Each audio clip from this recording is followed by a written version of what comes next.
नमस्कार दोस्तों, आज हम बात करेंगे भारत और चीन के बीच सीधे फ्लाइट सर्विसेज के फिर से शुरू होने की खबर के बारे में। भारत और चीन ने फैसला किया है कि दोनों देशों के बीच डायरेक्ट फ्लाइट्स इस महीने के अंत तक फिर से चालू हो जाएंगी। सबसे पहला रूट होगा कोलकाता से ग्वांगझो, जो 26 अक्टूबर 2025 से रोजाना नॉन स्टॉप फ्लाइट्स के रूप में शुरू होगा। यह फैसला दोनों देशों के बीच कोविड-19 और सीमा तनाव के बाद कनेक्टिविटी का एक महत्वपूर्ण कदम है।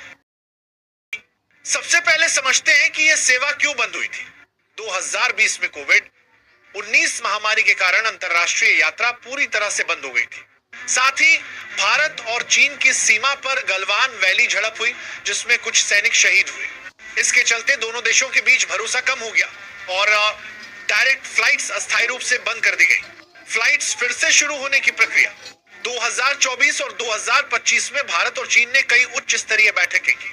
जून 2025 में विदेश सचिव और चीनी उप विदेश मंत्री के बीच फास्ट ट्रैक फ्लाइट रिसम्पशन का फैसला हुआ। पीएम मोदी और शी जिनपिंग की हाल की बैठकों में भी दोनों देशों ने अपने रिश्ते को डेवलपमेंट पार्टनर्स के रूप में बताया।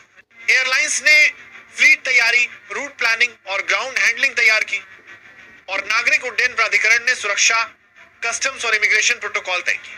पहला रूट इंडिगो एयरलाइन से कोलकाता ग्वांगझो रूट शुरू हो रहा है और रोजाना नॉन स्टॉप फ्लाइट्स चलेंगे।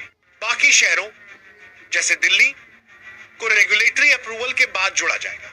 चुनौतियां और जोखिम, इस प्रक्रिया में कुछ चुनौतियां भी हैं। सीमा पर अभी भी तनाव है, सुरक्षा जोखिम हो सकता है, ऑपरेशनल कॉस्ट और ईंधन शुल्क अधिक है। शुरुआती चरण में यात्रियों की संख्या कम हो सकती है। अगर कोई अप्रत्याशित घटना होती है तो डिप्लोमेटिक तनाव बढ़ सकता है। फायदे, भारत के लिए यह लाभदायक है। व्यापार और कारोबार को बढ़ावा मिलेगा। चीनी पर्यटक भारत आ सकेंगे और भारतीय पर्यटक चीन जा सकेंगे। शिक्षा और सांस्कृतिक आदान प्रदान फिर से शुरू होंगे। चीन के लिए भी यह फायदेमंद है।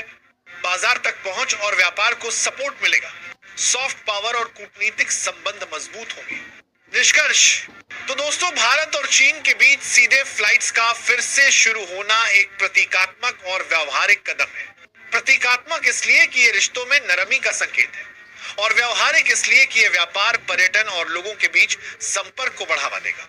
फिर भी सावधानी जरूरी है।